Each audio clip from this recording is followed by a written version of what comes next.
Welcome to module 3। पिछली videos में हमने मॉड्यूल 1 और मॉड्यूल 2 पे काम किया था।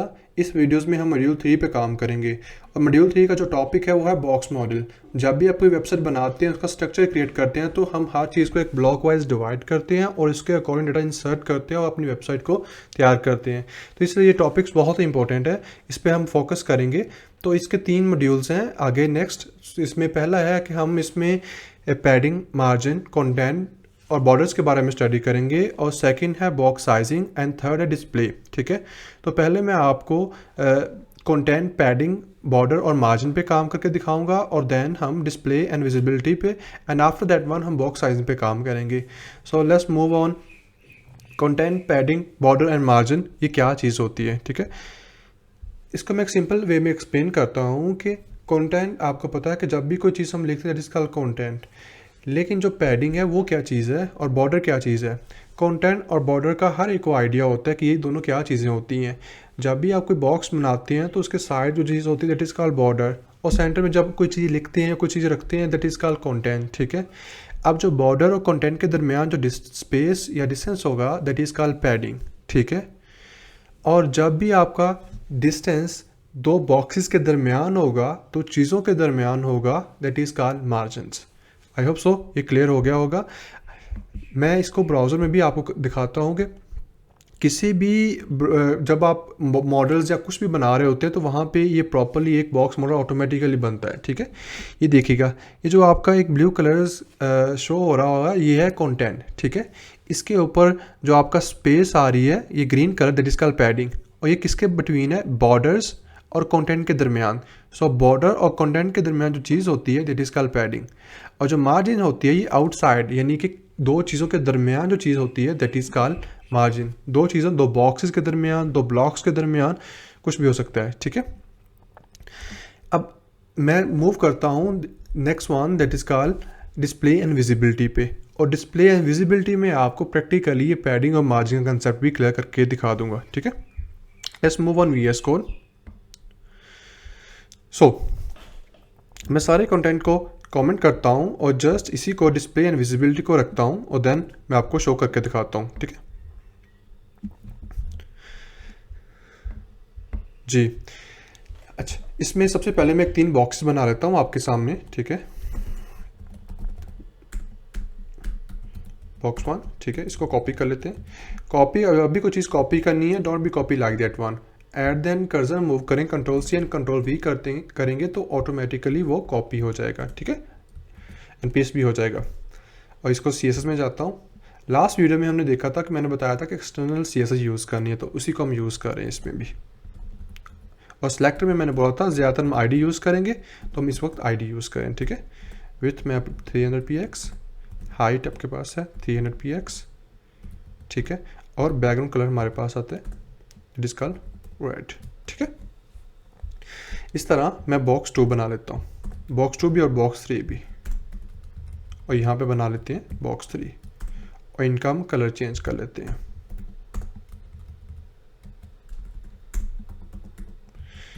यहाँ पे मैं आपको एक चीज़ समझाता हूँ। ठीक है, अब इसमें ये 3 ब्लॉक्स हैं। ठीक है, और यहाँ पे मैं एक बनाता हूँ, यह है ब्लॉक लेवल, इसको बोलते हैं ब्लॉक लेवल्स। हमारे पास 2 तरह के टैग होते हैं, एक होता है ब्लॉक लेवल और दूसरा होता है इनलाइन लेवल। तो ये सारे कौन से हैं? ब्लॉक। ये ब्लॉक 2 हो गया, ये ब्लॉक 1 हो गया, एंड देन ये हो गया ब्लॉक 3। अगर इसको मैं एक लाइन में दिखाऊं ऐसे, तो क्या ये ब्राउज़र में भी ऐसे नज़र आएंगे? ये आपको हम ही देखते हैं अभी। इस एक और बनाता हूँ मैं स्पैन टैग, जो कि होगा इन लाइन्स। ठीक है, इन लाइन्स 1, एंड देन इसको कॉपी करता हूँ, इसी के सामने रखता हूँ इन लाइन 2। ब्राउज़र पे मूव करते हैं, रिफ्रेश। यहाँ पे एक चीज़ देखिएगा, ये तीनों बॉक्सेस हालांकि VS कोड में तो एक लाइन में है। ठीक है, लेकिन यहाँ पे क्यों नहीं एक लाइन में शो हो रहे?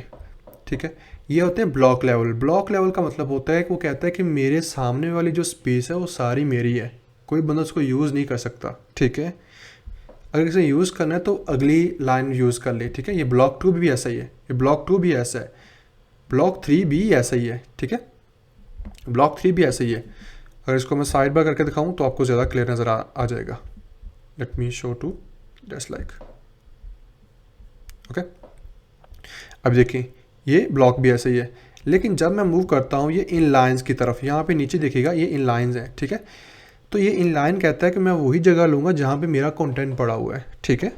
लेकिन ब्लॉक कहता है कि मैं अपनी कंटेंट वाली जगह भी लेता हूँ, लेकिन अपनी सामने वाली जगह भी लेता हूँ, ठीक है। यानी कि एक प्रॉपरली एक ब्लॉक बना लेता हूँ अपने सामने, ठीक है। तो अब इसको कैसे ख़त्म करना है, अगर हम ब्लॉक लेवल को इन लाइन में कन्वर्ट कर लें तो क्या होगा कि हमारे जो कंटेंट एक अगली लाइन में कन्वर्ट हो रहे होंगे वो एक लाइन में आ जाएंगे, क्योंकि हमने ब्लॉक को इन लाइन में कन्वर्ट कर लिया। और इन लाइन कहता है कि भाई मैं सिर्फ कंटेंट वाली जगह लेता हूँ, ठीक है। तो उसको कैसे यूज़ करते हैं, ठीक है, इसको मैं कमेंट करता हूँ। मैंने एक शॉर्टकट कमांड यूज़ की Alt Shift F, ठीक है, उसको सीक्वेंस में ले आया। इसको मैं रखता हूँ एक पेरेंट टैग में, ठीक है। आईडी इसको यूज़ कर लेते हैं, पेरेंट रख लें, इसका रख लें पेरेंट ही रख लेते हैं इसकी आईडी भी, ठीक है। अच्छा, ब्लॉक लेवल से जब हमने इनलाइन लेवल में कन्वर्ट करना है तो उसके लिए क्या यूज़ करना है, इसके लिए प्रॉपर्टी यूज़ होती है जिसको बोलते हैं इनलाइन फ्लेक्स, ठीक है। या तो आप यूज़ कर लें इनलाइन जो कि ऑलरेडी इनलाइंस होगा, लेकिन सबसे बेस्ट जो है वो इनलाइन फ्लेक्स यूज़ करते हैं। इनलाइन ब्लॉक भी यूज़ कर सकते हैं, इनलाइन फ्लेक्स भी यूज़ कर सकते हैं, लेकिन मैं रिकमेंड करूँगा इनलाइन फ्लेक्स, ठीक है। ब्लॉक और फ्लेक्स में इतना डिफरेंस नहीं है, दोनों ही इनलाइन को आपके ब्लॉक लेवल को इनलाइन में कन्वर्ट करते हैं, ठीक है। Let me show to you, ये देखिए ब्लॉक लेवल से इनलाइन में आ गए। अब मैंने बोला था कि आपका मार्जिन और पेडिंग क्या होता है। जब भी कोई दो चीज़ों के दरमियान आपने डिस्टेंस क्रिएट करना है तो उसके लिए हम मार्जिन यूज़ करते हैं। ये देखें ब्लॉक 1 और ब्लॉक 2 में मैंने डिस्टेंस क्रिएट करना है, तो उसके लिए मैं क्या यूज़ करूँगा, सिंपल एक प्रॉपर्टी है margin, that is called 15px। आप कुछ भी यूज़ कर सकते हैं, ठीक है, 10 20 इज डिपेंड अपॉन यू, ठीक है। ये हम उसको यूज़ कर लेंगे, ये देखें। और जब भी हमने इसको मूव आउट करना है, यानी कि इसको लेफ्ट से राइट में मूव करना है, तो उसके लिए प्रॉपर्टी यूज़ करते हैं पैडिंग की, जो कि हम पेरेंट्स में अप्लाई करेंगे, क्योंकि मैं सब बॉक्सेस को मूव करवाना चाह रहा हूँ, ठीक है। So padding left that is called 150px, ठीक है। सेंटर में लाने के लिए बहुत सी और प्रॉपर्टीज़ हैं, लेकिन क्योंकि मैं आपको पैडिंग और मार्जिन का कंसेप्ट समझाना चाह रहा हूँ इसलिए मैंने इसको यूज़ किया, ठीक है। इसका यूज़ कुछ भी नहीं है कि या तो आप पेरेंट को, ये ज़रूरी नहीं है कि आप टॉप पे लिखें, आप कहीं भी लिख सकते हैं। और उसको मूव करवाने के लिए आल्ट अपर कीज, ठीक है, और मैं इसको टॉप पे ले गया। यानी कि इसमें ज़रूरी नहीं है कि आप ऊपर लिखेंगे तो पेरेंट ऊपर से पकड़ेगा, नहीं, सीएसएस में आप कोड कहीं भी लिख सकते हैं। सीक्वेंस में है तो इट इज़ गुड वन। तो ये ब्लॉक लेवल कोड इस तरह लिखा जाता है, ठीक है। आप नाइकी खोलें, आप कोई भी वेबसाइट खोलें, हर जगह पे आपका ब्लॉक बने होते हैं, ठीक है। उस ब्लॉक में हम डाटा इंसर्ट करते हैं और उसके अकॉर्डिंग हम काम करते हैं। एग्जाम्पल के तौर पर मैं कुछ भी खोल लेता हूँ, क्लॉथिंग खोल लेता हूँ, तो आप यहाँ पे देखिएगा कि यहाँ पे ब्लॉक्स बने होंगे, ठीक है। इन ब्लॉक्स की बेस पे आपका डाटा आपको डिस्प्ले होगा। ये देखिए यहाँ पे 3 ब्लॉक्स बने और जस्ट उन्होंने क्या किया कि यहाँ पे सिर्फ पिक्चर इंसर्ट किया। अब यहाँ में और यहाँ में कोई डिफरेंस नहीं होगा, सिर्फ पिक्चर इंसर्ट किया और आपका डाटा और आपकी वेबसाइट रेडी हो जाएगी, आपकी रिक्वायरमेंट रेडी हो जाएगी। आप नीचे देख लीजिए, आप फुटर में आ जाएँ या यहाँ पे ये देखिए फुटर में आ जाएँ, ये देखें यहाँ पे 1 2 3 4 उन्होंने 4 बॉक्सेस बनाए हैं और 4 बॉक्सेस में वहाँ पे उन्हें कंटेंट ऐड कर दिया है। तो मतलब ये है कि जब भी आप इनलाइन को ब्लॉक लेवल को इनलाइन में कन्वर्ट करेंगे तो आप इनलाइन फ्लेक्स की प्रॉपर्टी यूज़ करेंगे और दो चीज़ों के दरमियान जो डिस्टेंस होगा उसको मार्जिन और जो बॉर्डर और आपका कंटेंट के दरमियान जो होगा उसके लिए हम पैडिंग यूज़ करते हैं, ठीक है। यहाँ तक आई होप सो क्लियर हो गया होगा। अच्छा, अगली जो हमारे पास आता है, ये देखें कि ब्लॉक, इनलाइन ब्लॉक और नन। जब भी आपने किसी चीज़ को हिडन करना है या डिस्प्ले शो ही नहीं करवाना तो उसके लिए हम यूज़ कर लेते हैं नन की प्रॉपर्टी, ठीक है। नन क्या होता है कि वो प्रॉपरली वहाँ से गायब हो जाता है चीज़, ठीक है, इसके लिए हम यूज़ कर लेते हैं। और जब आप इसमें गायब होते हैं तो ये चीज़ आपको वहाँ पे भी डिस्प्ले नहीं होती, यानी कि अगर आप चेक करें, इंस्पेक्ट करके चेक करना चाहें तो वहाँ पे भी डिस्प्ले नहीं होगी। वो कहेगा मुझे पता ही नहीं है, कोड होगा लेकिन वहाँ पे नज़र ही नहीं आएगा। लेकिन यहाँ पे एक प्रॉपर्टी आती है जिसको बोलते हैं विजिबिलिटी के नाम से, ठीक है। मैं इन सब बॉक्सेस को हिडन करता हूँ और एक और बॉक्सेस के बनाता हूँ आपके सामने, ठीक है। यहाँ पे एक और बॉक्सेस बनाता हूँ जिसका नाम रखता हूँ बॉक्स 4 के नाम से, बॉक्स 4, ठीक है। इस बॉक्स 4 को हमने यूज़ किया और यहाँ पे जाता हूँ,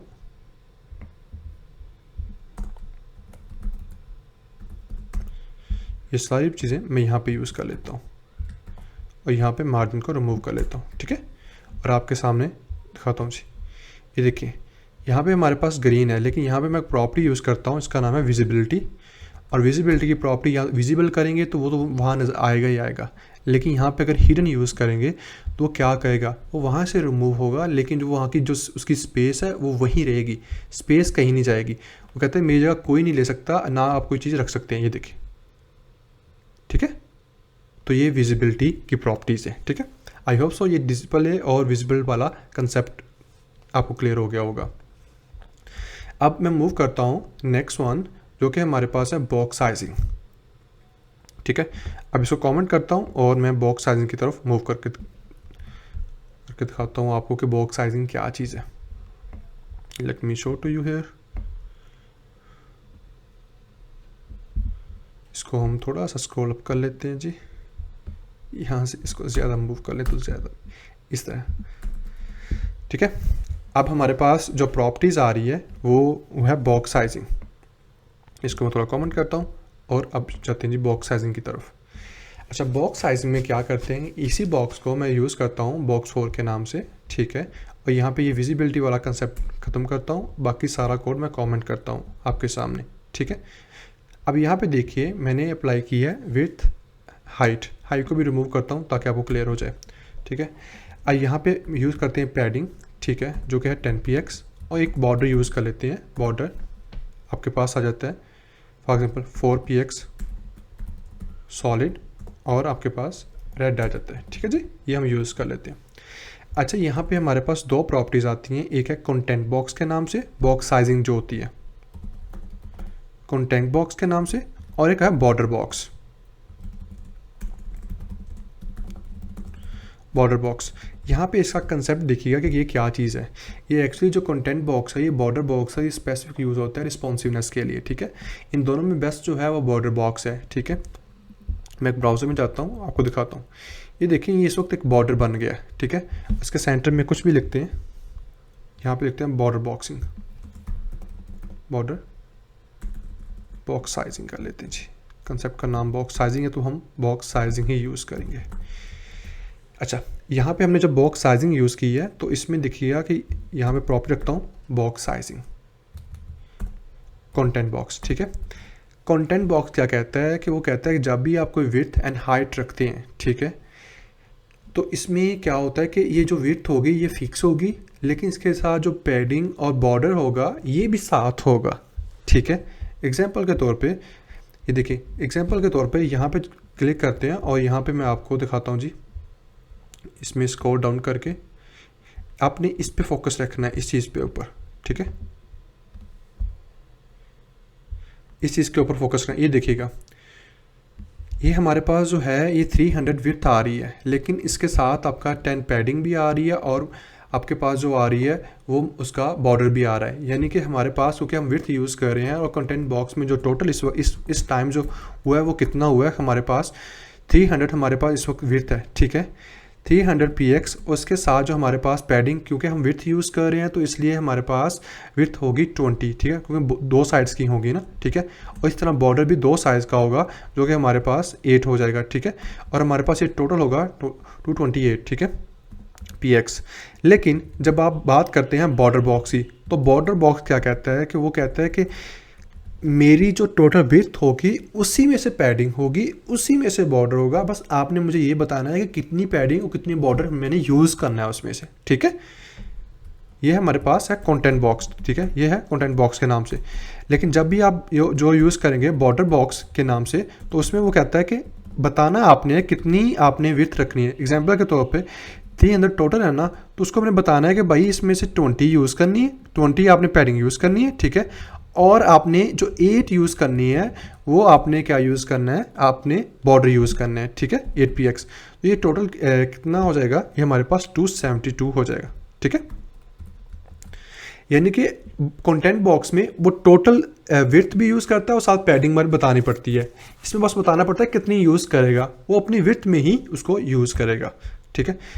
ये देखिएगा, यहाँ पे मैं आपको दिखाता हूँ, यहाँ पे प्रॉपर्टी हम यूज़ करते हैं और बॉर्डर बॉक्स के नाम से। ये देखिएगा, जब आप बॉर्डर बॉक्स यूज़ करेंगे तो उसकी विड्थ क्या होगी, वो कम हो रही होगी। ये देखें, ये कंटेंट बॉक्स है और यहाँ पे नीचे देखिए 300 आ रहा है, ठीक है। लेकिन जैसे मैं बॉर्डर बॉक्स यूज़ करता हूँ बॉर्डर बॉक्स यूज़ करता हूँ, ये देखिए 272 उसकी विड्थ है और उसी में से वो क्या यूज़ कर रहा है, उसकी पैडिंग यूज़ कर रहा है और उसी में से बॉर्डर यूज़ कर रहा है। तो ये मेन डिफरेंस है। तो ज़्यादातर बेस्ट जो है वो बॉर्डर बॉक्सेस है, क्योंकि इसकी रिस्पॉन्सिवनेस के लिए हम इसको बहुत ज़्यादा यूज़ करते हैं। जब हमने हमारा जो कंटेंट हम बना रहे होते हैं उसको फ्लेक्सिबल बनाना होगा तो उसके लिए हम इसको बॉर्डर बॉक्स को बहुत यूटिलाइज़ करते हैं। सो आई होप सो ये मॉड्यूल 3 आपको क्लियर हो गया होगा। अब चलते हैं मॉड्यूल 4 की तरफ।